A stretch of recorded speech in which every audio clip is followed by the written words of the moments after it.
Bwana Yesu asifiwe kwako mtu wa Mungu. Amina, asifiwe kwako pia. Amina, amina.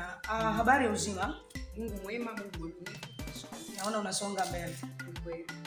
Ya, nimefurahi pia kukuona, lakini pia nina swali.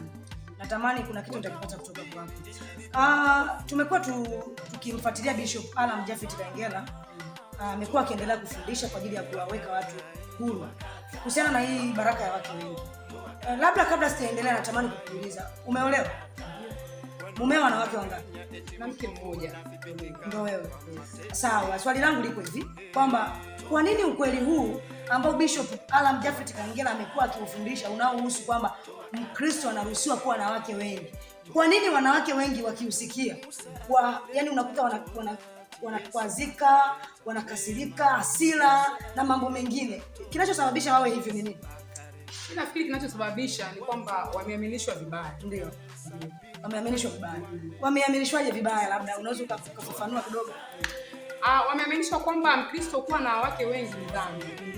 Nafikiri ndio hiyo kinachowafanya kwamba wanakuwa hapo juu sana wakisikia swala la wake wengi. Kwamba ni vile kwamba ameambiwa kwamba Mkristo akiwa na wake wengi ni dhambi. Wewe kwa upande wako unaweza kusemaje sasa? Mimi kwa upande wangu, ili uweze kuwasaidia. Mimi kwa upande wangu najua kwamba Mkristo kuwa na wake wengi sio dhambi. Sio dhambi. Okay. Kwanza kabisa, Mkristo kuwa na wake wengi ni baraka. Ni baraka kuwa na wake wengi. Okay.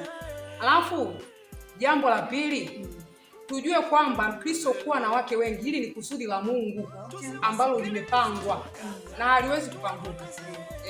Kusudi la Mungu ambalo alikuwa amemwekea Ibrahimu.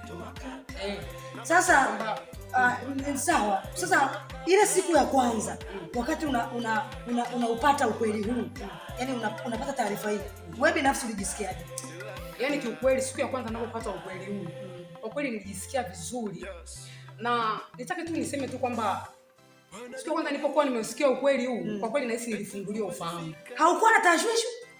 Kwanza nilifurahi kwanza. Ulifurahi? Nilijua kuna asili ambayo ilikuwa imejificha kwa muda mrefu ambayo nilikuwa nimeijua kwa siku hizi. Yani hakuna namna ulijisikia vibaya, ulijisikia vizuri? Nilijisikia vizuri kwa sababu tu ya kujua huo ukweli. Okay. Nilijisikia vizuri kwa sababu ya kujua tu kweli. Basi Mungu akubariki.